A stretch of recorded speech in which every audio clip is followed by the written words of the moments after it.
Salut à toutes et à tous. Alors aujourd'hui, on se retrouve sur une petite vidéo que j'aurais bien aimé avoir à mes débuts. Donc là, je vais vous expliquer si, par exemple, vous avez zéro base en analyse technique, même si vous avez des bases, je vais vous expliquer une stratégie qui fonctionne. Une stratégie d'analyse technique, bien sûr. Je vais pas vous parler d'analyse fondamentale dans cette vidéo, mais il n'y a pas forcément besoin de beaucoup de fondamentales pour l'appliquer. Donc, dans un premier temps, on va utiliser très peu de time frame. Parce qu'il faut savoir que plus il y a de time frame, plus ça va compliquer la tâche. Nous, on va aller sur du daily H4, H1, M15. Donc 1, 2, 3, 4. On va pas commencer à aller chercher du M1, du M2, du M3. Non. Même du M5. On n'ira pas même du M10. On s'arrêtera au M15, ce qui est déjà pas mal. Donc voilà. Tac, tac. Là, on est sur du daily. Donc ce qu'on va faire, on commence par le daily, donc la plus grosse UT, plus grosse unité de temps. Donc, on va identifier notre structure. Donc, on a un low ici, un high ici, un low ici, un high ici. Mais pour l'instant, du coup, notre zone de travail, on est entre ce low-là et ce high-là. Donc, dans toutes ces zones-là, on va pouvoir prendre des achats. Tant qu'on n'a pas cassé ça, en daily, on sera haussier. Ce qu'il faut savoir aussi, c'est qu'on va pas s'embêter la tête à aller chercher des termes trop compliqués. On va faire une stratégie simple, je vous ai dit. Ça, on peut supprimer. Tac, tac, tac, tac, tac. Voilà. Donc là, on est sur le graphique, on identifie nos zones. Donc là, vous êtes d'accord avec moi, ça on va aussi, pour dire qu'il y a quelques zones. Donc c'est pas compliqué, hein. Ici, on a une première zone là, ok. On a une deuxième zone là, ok. Et une troisième zone là. Donc là, maintenant, je vais vous expliquer pourquoi toutes ces zones sont valides. Donc pour avoir une zone, il faut qu'on ait du déséquilibre. Du déséquilibre, c'est quoi? C'est simple. Vous avez une bougie ici, une deuxième bougie ici, une troisième bougie ici. Donc pour qu'il y ait du... On va dessiner les mèches aussi. Ça, tac, tac, tac, tac, tac, tac. Pour qu'il y ait du déséquilibre, il faut qu'il y ait un écart entre cette mèche-là et cette mèche-là. Si par exemple on était revenu comme ça, là il n'y a pas de déséquilibre. Mais là, vous voyez bien que entre là, là, on n'a pas de mèche. Donc le prix n'est pas venu refermer. Donc ça, c'est du déséquilibre. Voilà. Terme assez simple, hein. De toute façon, c'est vraiment du basique, hein. Si ça vous savez pas, vous pouvez clairement aller voir sur mes autres vidéos. Donc voilà, là on a du déséquilibre. Il faut pas qu'on ait une zone, disons ici. Si on met une zone ici, elle a aucun intérêt. Il faut que le prix est retracé pour revenir dans nos zones. Donc ce qu'on va faire pour avoir un retracement, on va coller un Fibonacci. Il faut qu'au minimum on soit venu au 50%. Donc là, pour l'instant, toutes les zones sont valides. Celle-là, elle n'aurait pas été valide par exemple. Donc voilà. Là, on a fait notre travail en daily. On descend en H4. En H4, il faut que ça coïncide aussi avec notre daily. Tac.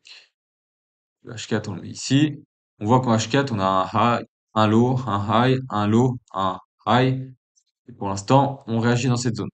Donc, en H4, ce qu'on peut se dire, c'est que on a de la structure ici, ensuite ici, ensuite ici. Pour l'instant, on a un high ici. Donc, nous, notre structure de travail en H4, on va être entre ici et ici. Ce qui fait que notre zone la plus ouais, valide pour l'instant, c'est la dernière zone qu'on a tracée, celle qu'on est dedans. Ok. Donc là, on a fait notre daily et notre H4. On sait que sur les deux time frames, on est haussier. Donc ça, c'est bon signe. Si par exemple, vous avez un daily haussier, un H4 baissier, vous allez attendre que ce H4, il repasse haussier. Parce qu'il faut que toutes les time frames soient alignées. Tant que vous n'avez pas ça, vous changez de paire. Il y a des milliers de paires, vous changez de paire pour jusqu'à trouver la bonne paire pour avoir un setup intéressant. Ça sert à rien d'avoir un setup tous les jours non plus, hein. Ça, je vous le dis.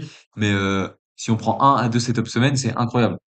Parce que on va privilégier la qualité à la quantité. Voilà. Là, quand vous avez fait ça, il vous reste plus que deux time frames. Ça va être les time frames où on va essayer de trouver notre, on va dire, notre confirmation. La confirmation, elle est très simple. Vous arrivez dans votre zone qui est ici.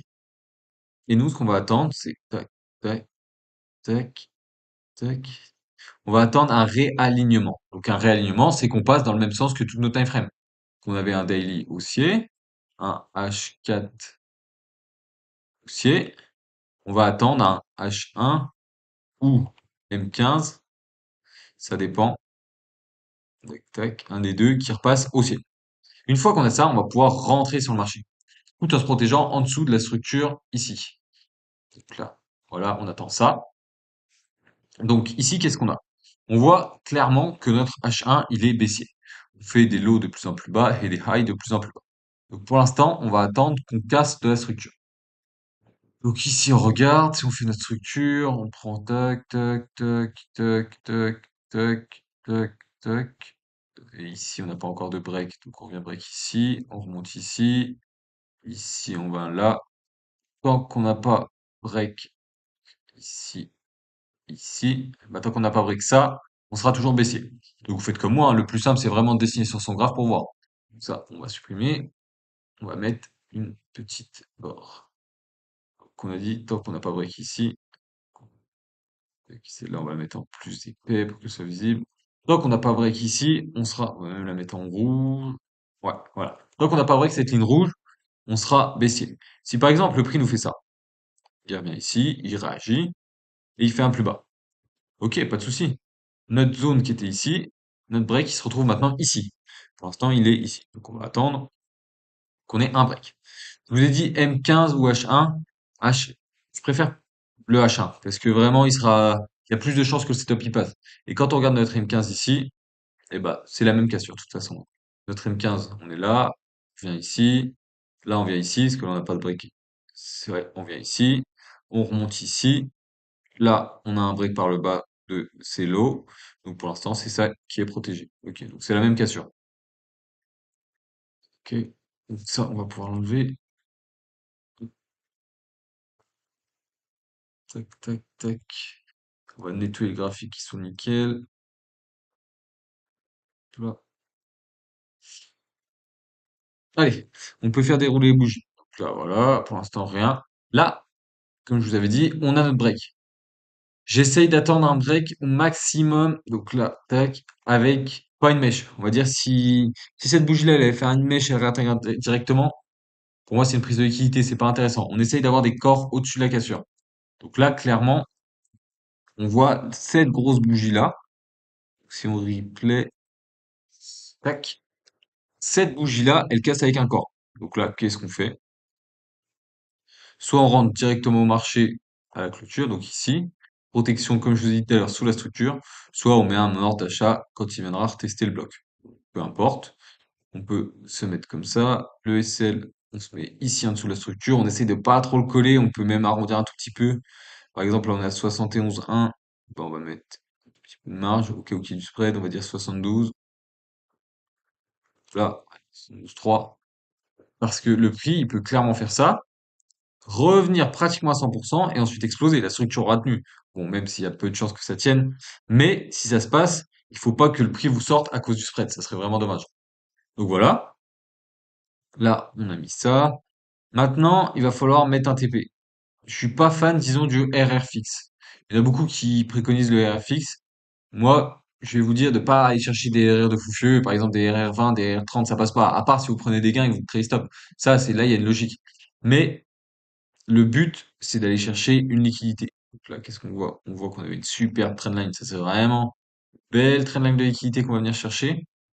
Par exemple, on peut se remettre en daily et regarder s'il y a des zones. Non, il n'y a aucune zone à venir chercher en daily, donc c'est pas intéressant.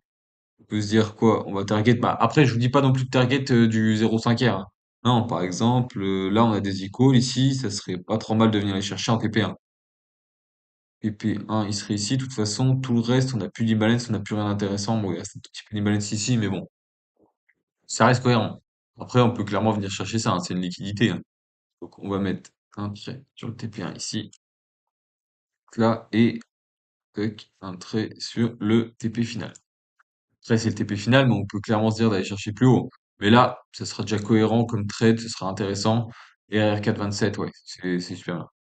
Donc là, on voit qu'on a du momentum, et je vais vous montrer comment j'aurais managé ce trade.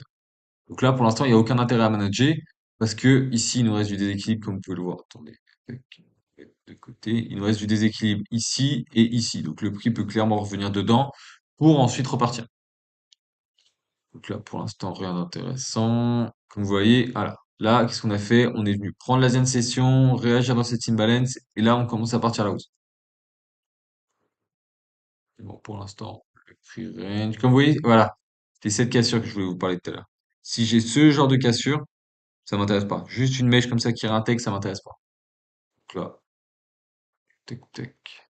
Pour l'instant, on réagit bien à cette zone, mais ça reste pertinent. Il nous reste de l'imbalance en bas. Voilà. Là, par exemple, je me serais déjà mis à BE. Là, il n'y a aucun intérêt que le prix revienne en bas. Et s'il revient en bas, autant se faire BE que de se faire SM. Là, pour l'instant, niveau management, on est à 1,7 R. Ouais. J'aime bien manager quand on arrive à 2 R. J'aime bien prendre un peu de gain. Pour l'instant, rien de fou. Ok. Donc là, on vient de passer les 2 R. Donc là, on est à 2,5. On approche du TP. Moi, quand j'arrive vers là, je me dis que ça m'embête de me faire BE. Même si je suis pas R fixe, on approche d'une liquidité. Donc là, je vais commencer à prendre des gains. J'aurais pris 25% ici.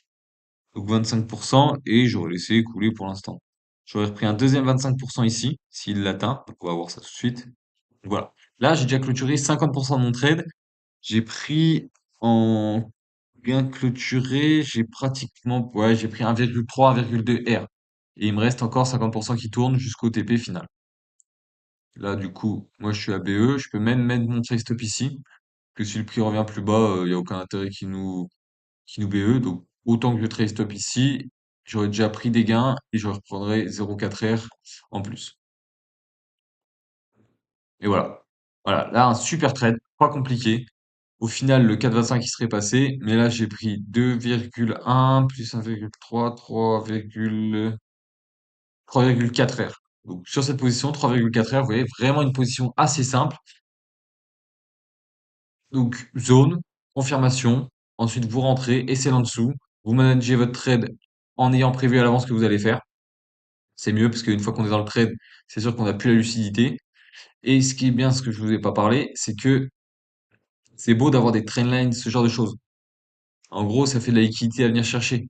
Si le prix, par exemple, toc, toc, toc, il descend comme ça, il laisse pas trop, à part des imbalances, il laisse pas des belles trendlines, des beaux calls, des choses comme ça. Si vous voyez des beaux calls à venir chercher, qu'est-ce que le prix fait? Il vient les chercher impulsivement. Donc voilà. Ça, c'est vraiment un trade. C'est un modèle de trade qui passe assez régulièrement. Le seul truc, bah, faut être patient. Parce que je sais que quand vous démarrez le trading, vous aimez bien être sur les time frames comme du M1, du M2 ou même acheter les secondes. Vraiment pour devenir fou furieux. Mais le but du trading, c'est vraiment d'être rentable sur le long terme. Donc, allez chercher des stops comme ça, développez votre patience et vous verrez, vous serez beaucoup plus serein dans votre trading. Quand vous avez passé plusieurs trades comme ça, vous allez prendre confiance dans votre système. Vos trades, ils vont vous sauter plus aux yeux. Et petit à petit, vous aurez moins envie de couper quand le prix va faire une petite impulsion à la baisse comme il aurait pu faire ici. Comme il aurait pu faire ici. Vous n'allez pas vous dire, ah bah je coupe, je coupe, je coupe. Donc voilà. Prenez à avoir confiance en votre système et utilisez ce modèle. Vous allez voir, c'est super intéressant. Donc n'hésitez pas à m'en dire des nouvelles en commentaire ou à rejoindre mon Telegram qui est dispo en bio. Je donne pas mal de conseils et de setup. Allez, sur ce, bonne semaine l'équipe.